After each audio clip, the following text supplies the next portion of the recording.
Good morning, class 7th. I hope you all are good and please be safe and stay at home. Please don't go outside because it's not good to go out. All right. So, what we are going to do today is we were this chapter. This is your chapter, A Dialogue with Bill Gates. So, we were doing that chapter, A Dialogue with Bill Gates, chapter number 4.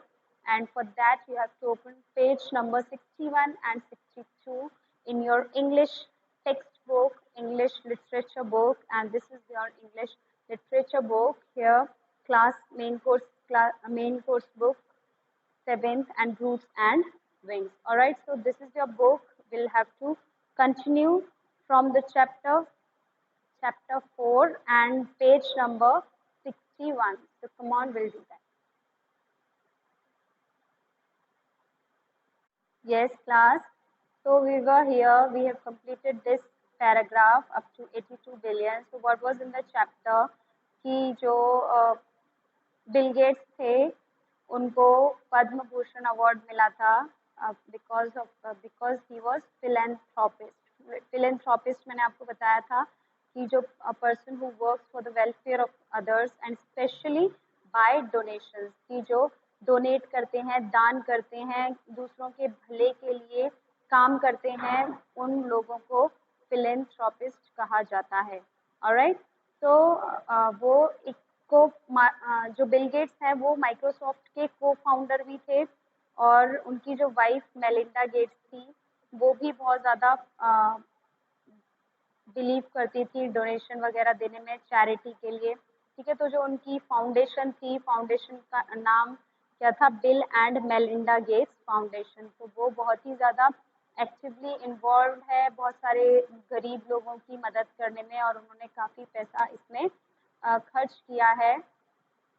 और जो तो ये सब हमने पढ़ा था. तो उसके बाद हमने क्या पढ़ा था कि जो world's largest PC software company है माइक्रोसॉफ्ट, उस कंपनी को पॉल एलन के साथ बिल गेट्स ने ओपन किया था और वो फिर कुछ साल बाद फोर्ब्स लिस्ट में the richest man in the world बन गए थे. ठीक है, तो वो सबसे ज़्यादा अमीर व्यक्ति थे जो फोर्ब्स लिस्ट के अकॉर्डिंग 1995 टू 2014 तक वो सबसे richest man in the world थे. ऑलराइट, तो फिर हमने क्या पढ़ा कि जो विलियम हेनरी गेट्स, जो बिल गेट्स हैं, उनका रियल नाम क्या था? William Henry Gates. और वो 28 अक्टूबर 1955 को सिएटल वॉशिंगटन में पैदा हुए थे. और to William H Gates senior, कि William H Gates same name है विलियम हेनरी गेट्स सीनियर, मतलब उनके फादर का नाम, एंड मैरी मैक्सवेल मीन्स उनकी मदर. ऑलराइट, तो ही जो वो थे वो अपर मिडिल क्लास फैमिली से बिलोंग करते थे. ठीक है, उनकी 2 बहनें थी और वो काफ़ी क्लोज रिलेशनशिप में थे अपनी मदर के साथ. तो जो उनकी मदर थी वो स्टार्टिंग से ही काफ़ी उनका जो नेचर था काफ़ी अच्छा था और गेम्स वगैरह में वो काफ़ी अच्छे थे और चैरिटीज़ करना उन्हें बहुत पसंद था. उनकी जो मदर थी वो भी काफ़ी चैरिटी किया करती थी, तो इस साथ साथ वो भी जाया करते थे चैरिटीज़ करने कम्युनिटी ऑर्गेनाइजेशंस में. तो अब कौन से स्कूल में थे वो? सिएटल्स लेक साइड स्कूल में. जब 13 साल के हुए, 13 साल के हुए, तो उन्हें सिएटल का एक स्कूल था लेक साइड स्कूल. ठीक है, सिएटल में वो पैदा हुए थे, एक सिटी का नाम है. तो वहाँ पे उनको डाला गया था लेक साइड स्कूल में, जिसमें वो हर सब्जेक्ट में बहुत ही ज़्यादा एक्सेल थे, मीन्स अच्छे थे, माहिर थे. और मैथ्स और साइंस में वो बहुत ही ज़्यादा एक्सेल थे. ठीक है, मतलब सबसे ज़्यादा इंटरेस्ट उन्हें सबसे ज़्यादा अच्छा क्या लगता था? Maths and science.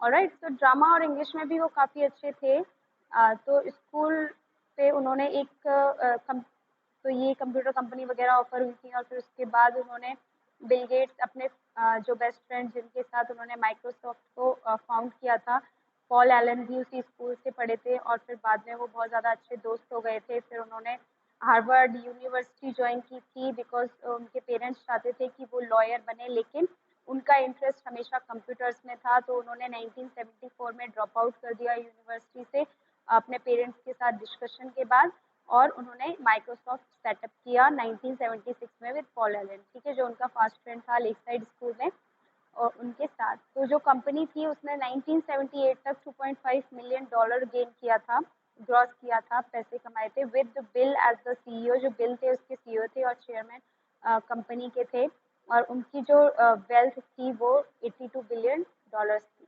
फिर उसके बाद हम कंटिन्यू करेंगे। Meanwhile he match Melinda French in 1989। तो उसी दौरान जब वो अपना काम भी कर रहे थे, उसी टाइम पे 1989 में वो किससे शादी करते हैं, वो मिले मेलिंडा फ्रेंच। मेलिंडा फ्रेंच थी पहले, बाद में उनका गेट्स हो गया, मेलिंडा गेट्स, ठीक है। तो उनसे मिले और उनसे उन्होंने क्या की, शादी की 1994 में, alright. But Bill Gates was devastated when his mother was diagnosed with breast cancer. तो जो बिल गेट्स थे वो बहुत ज़्यादा उनको शौक लगा जब उनको पता चला कि जो उनकी मदर हैं उनको ब्रेस्ट कैंसर है, और बाद में उनकी सेम ईयर में डेथ हो जाती है। सेम ईयर मीन्स 1994 में, ऑलराइट।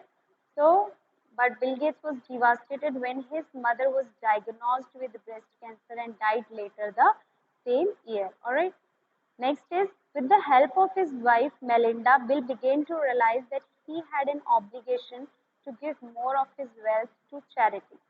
कि अपनी वाइफ मेलिंडा के साथ मिलके बिल को रियलाइज हुआ कि उन्हें क्या देनी चाहिए, अपनी वेल्थ देनी चाहिए। ये इनकी ड्यूटी बनती है, अगर उनके पास ज़्यादा वेल्थ है, ज़्यादा पैसा है, तो ये उनकी ड्यूटी बनती है कि वो कुछ दान करें, किसी को चैरिटी दें, ठीक है। अपनी धन को, अपना जो वेल्थ है उनके पास, उसको दान करें, ठीक है, चैरिटी करें, उसकी डोनेट करें, ठीक है। तो that is his obligation of course of action to which one is normally morally bound, कि वो morally बंधे हुए थे कि हाँ ये मेरी ड्यूटी है कि मेरे पास इतना पैसा है तो मुझे लोगों की मदद करनी चाहिए, ठीक है। So move on to the next page, page number 62. Yes, so he took interest in filling his mother's role as a civic leader. तो उनको इंटरेस्ट, उनको उनकी रुचि थी उनकी मदर का रोल, जो उनकी मदर काम करती थी वो भी काफ़ी चैरिटी किया करती थी, डोनेशन किया करती थी, इसलिए वो चाहते थे कि वो भी अपनी माँ की तरह ही, मम्मी की तरह ही वो रोल प्ले करें, जैसे वो सिविक लीडर बनकर सबकी हेल्प करती थी, ठीक है, दूसरों की भलाई के लिए। So the Bill and Melinda Gates Foundation was formed in 2000 for philanthropic work. तो जो bill and Melinda Gates foundation थी वो फॉर्म हुई 2000, कौन से ईयर में फाउंड हुई, 2000 में, फॉर फिलेंथ्रोपिक वर्क। तो इसी काम के लिए, जो दूसरों की भलाई के लिए काम किए जाते हैं, उसके लिए ये फाउंडेशन बनाई गई, bill and Melinda Gates foundation, alright. So Bill Gates has stepped down as chairman of Microsoft but is actively involved in charity work. तो बिल गेट्स अपना काम भी कर रहे थे माइक्रोसॉफ्ट के एज अ चेयरमैन, और वो एक्टिवली इन्वॉल्व थे चैरिटी वर्क में। चैरिटी वर्क मीन्स मैंने आपको बताया डोनेशन, ठीक है, डोनेशन भी दिया करते थे वो एक्टिवली।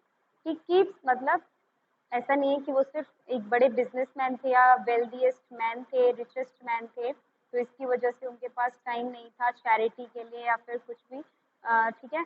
तो उनका क्या था कि वो एज अ चेयरमैनशिप भी निभा रहे थे माइक्रोसॉफ्ट की, और वो एक्टिवली चैरिटी वर्क में भी इन्वॉल्व थे, ऑलराइट।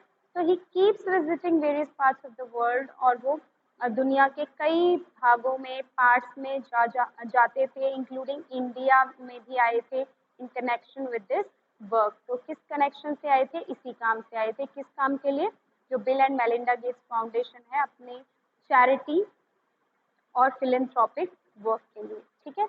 तो इंडिया से वो जुड़े रहे, इसके लिए वो इंडिया भी आए। तो during one of his visits to a school, कि उनकी एक विजिट थी जो स्कूल में थी, उनमें से एक visit, bill was interviewed bye Anju. तो बिल को किसने इंटरव्यू किया, अंजू। अंजू एक जर्नलिस्ट है जिन्होंने बिल का इंटरव्यू लिया।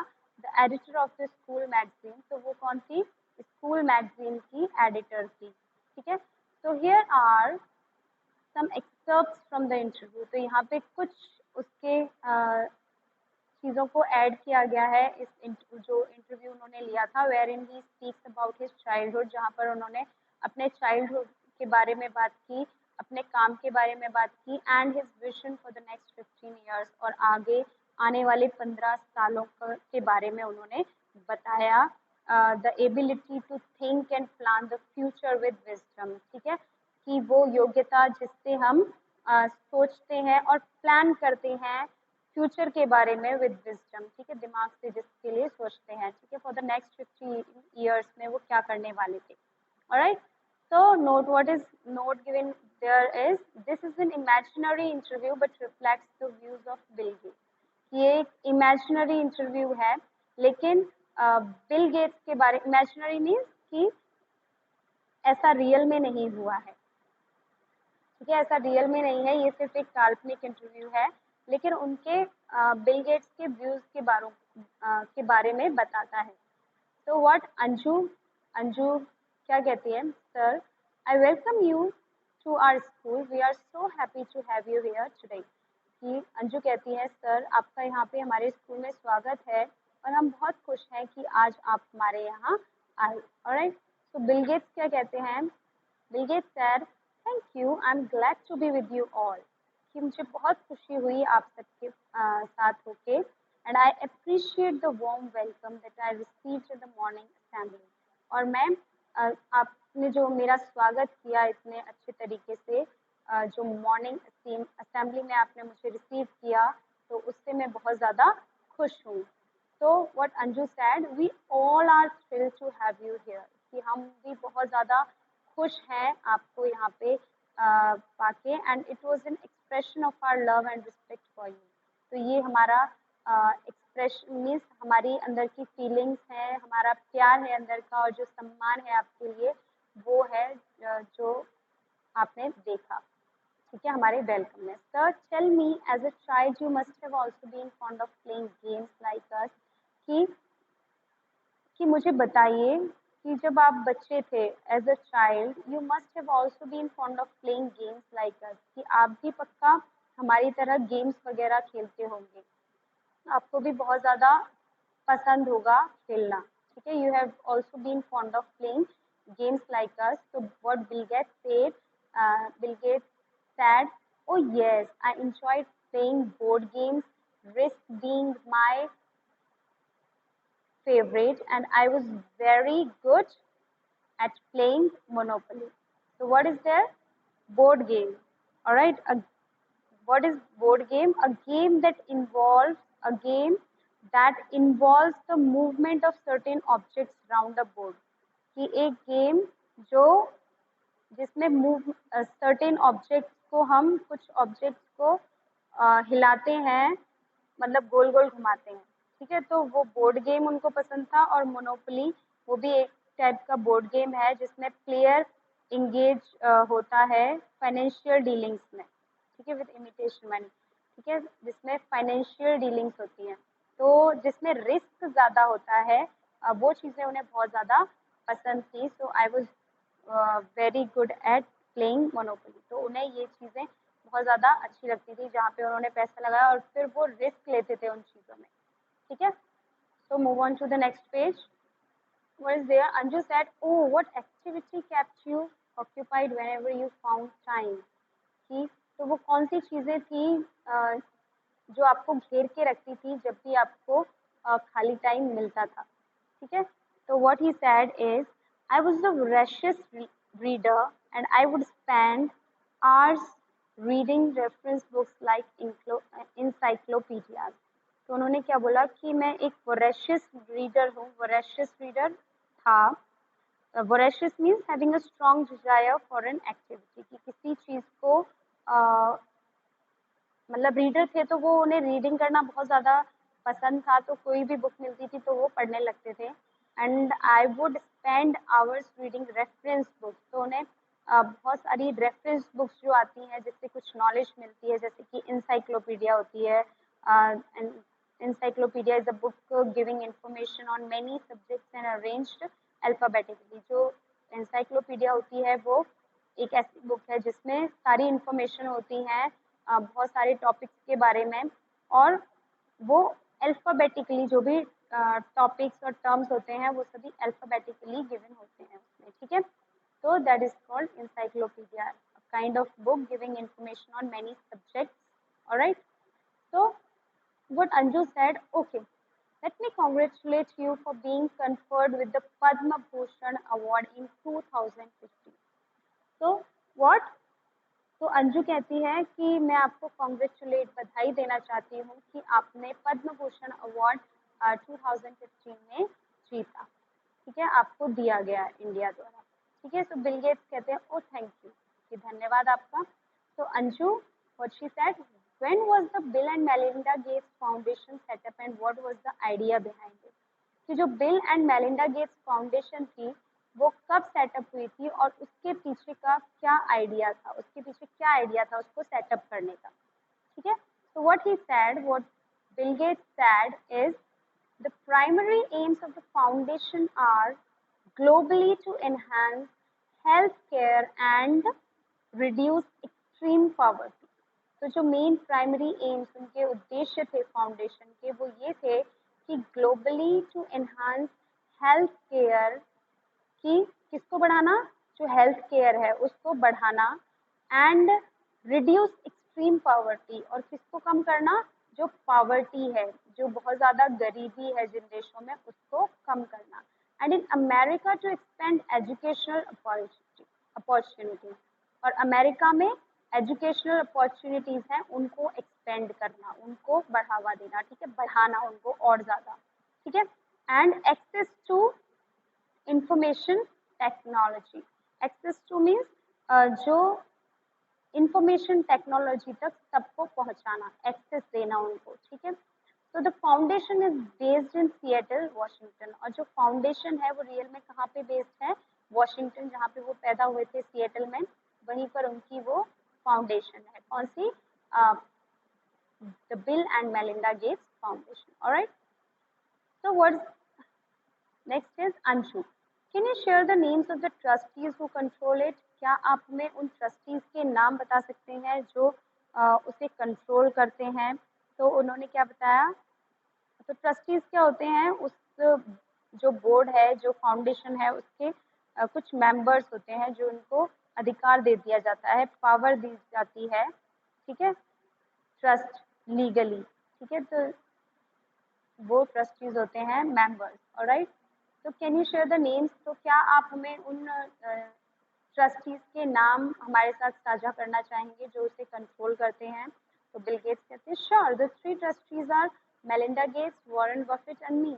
तो उसके 3 ट्रस्टीज हैं, वो कौन कौन है, मेलिंडा गेट्स हैं जो उनकी वाइफ हैं, वॉरेन बफेट हैं, और मैं, मतलब कि बिल गेट्स हैं। Alright, so Anshu, what she said, sir, what are the various areas in which the foundation is involved in India? कि वो कौन से अलग अलग एरियाज हैं जिसमें जो ये फाउंडेशन है वो इंडिया में इन्वॉल्व है, ठीक है, इंडिया में काम कर रही है। तो वो कौन सी अलग अलग एरियाज हैं, कौन कौन सी जगह है जहाँ पर वो आपकी जो फाउंडेशन है वो इन्वॉल्व है, मतलब उसमें काम कर रही है? तो क्या बिल गेट्स जवाब देते हैं कि well, our New Delhi office oversees the work of the foundation in India, कि जो हमारे न्यू दिल्ली का ऑफिस है, जो न्यू दिल्ली में ऑफिस है वो इस फाउंडेशन का वर्क इंडिया में देखता है, ठीक, क्योंकि उनका जो फाउंडेशन है मेन तो सिएटल अमेरिका में है, लेकिन जो उनकी फाउंडेशन का जो काम वगैरह है सिर्फ ऐसा नहीं है कि वो सिर्फ अपने कंट्री के लिए करते हैं, वो सभी कंट्रीज के, पूरी दुनिया के लिए करते हैं। तो इंडिया में जो उनका ऑफिस है वो कहाँ पर है, न्यू दिल्ली में है। So we work in various sectors that include, तो वो बहुत सारे सेक्टर्स में काम करते हैं जिसमें वो इन्वॉल्व है उनका फाउंडेशन। तो एक है मैटरनल एंड चाइल्ड हेल्थ, की जो जच्चा बच्चा कहते हैं उनकी हेल्थ से रिलेटेड, ठीक है, and nutrition and health services, जो पोषण वगैरह होता है, स्वास्थ्य सेवाएं होती हैं उससे रिलेटेड, वैक्सीन जितने भी होते हैं, टीके जो दिए जाते हैं उससे रिलेटेड, एंड रूटीन इम्यूनाइजेशन, और इम्यूनिटी देना, रूटीन मतलब जिस तरीके से रूटीन चलता है उस तरीके से इम्यूनाइज करना। फैमिली प्लानिंग, ये भी एक एरिया है जहाँ पे उन्होंने उनकी फाउंडेशन इन्वॉल्व है। Agricultural development, so there are so many areas in which the foundation is involved in India. So there is agricultural development, agriculture के विकास के लिए, sanitation साफ सफाई, control of infectious diseases, और जो infectious diseases हैं उनको रोकना, and AIDS जैसे एड्स वगैरह है, and we also help in the polio eradication. और हमने किसमें मदद की है, जो पोलियो को हटाने का जो प्रोग्राम था, इरेडिकेट करने का, जिसमें हम बिल्कुल इसको हटाना चाहते थे पोलियो को, तो उसमें भी हमने हेल्प की है। तो India has been declared polio free, और इंडिया को अब पोलियो फ्री डिक्लेयर्ड कर दिया गया जा चुका है। ऑलराइट, कि जो इंडिया है अब उसमें कोई भी पोलियो का मरीज नहीं है। ठीक है, so next is Anju. Yes sir, I'm sure the foundation works in collaboration with various organizations. तो अंजू क्या कहती है कि यस सर, आपने बिल्कुल सही बोला, लेकिन मैं श्योर हूँ कि जो फाउंडेशन वर्क करती है वो in collaboration with various organisation, की वो एक साथ मिलकर जो दूसरी ऑर्गेनाइजेशन है उनके साथ कोलैबोरेट करके, मतलब मिलकर ही काम कंप्लीट करती हैं इंडिया में। तो बिल गेट्स जवाब देते हैं, ओ यस, कि हाँ हम करते हैं। वी वर्क इन पार्टनरशिप, हम पार्टनरशिप में काम करते हैं, मतलब सेंट्रल और स्टेट गवर्नमेंट के साथ मिलकर, जो इंडिया की सेंट्रल और स्टेट गवर्नमेंट हैं, नॉन प्रॉफिट ऑर्गेनाइजेशंस भी हैं कुछ, और कम्युनिटी ग्रुप्स भी हैं, एकेडमिक इंस्टीट्यूशंस भी हैं, एंड द प्राइवेट सेक्टर। ठीक है, तो सभी के साथ हम कोलैबोरेट कर काम करते हैं, मतलब जुड़कर उनसे मिलकर काम करते हैं। Alright, so what Anju said, sir, may I ask you what are the changes you foresee in the next 15 years and where the foundation will also play a big role?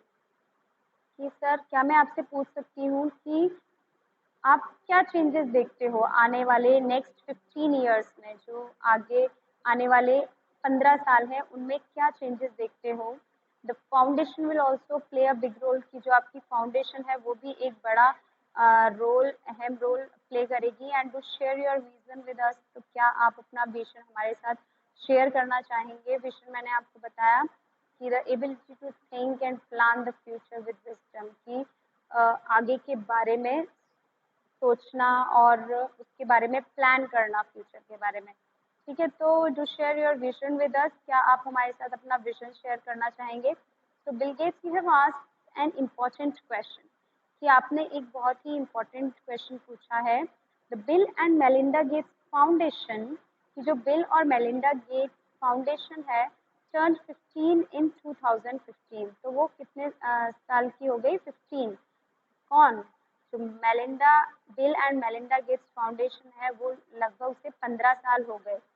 2015 में वो 15 साल हो गए उसे, उसकी स्थापना, मतलब हमने जब सेटअप किया था उससे अब कितने साल हो गए? 2015 तक 15 इयर्स कंप्लीट हो गए हैं, क्योंकि वो कब सेटअप हुई थी? 2000 में सेटअप हुई थी। 2000 से 15 तक मीन्स 15 इयर्स।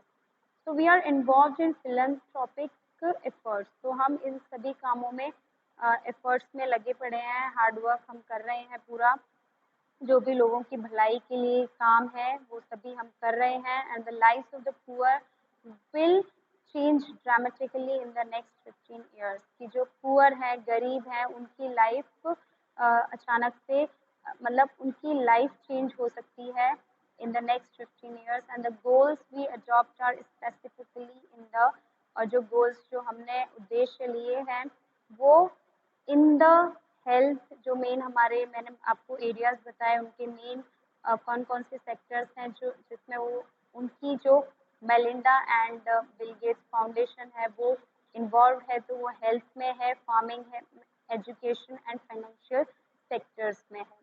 ठीक है, तो इसमें वो इन्वॉल्व हैं। तो नेक्स्ट 15 इयर्स में वो कह रहे हैं कि वो थोड़े से चेंज लाने की कोशिश करेंगे जो पुअर्स की लाइफ है, जो गरीबों की लाइफ है उसमें। Alright, so that is all for today. So this is your page number 63 and we'll continue the chapter tomorrow. Alright, so If you have any doubt, any question related to the chapter, you can ask me on class WhatsApp. So, all right. So thank you for today.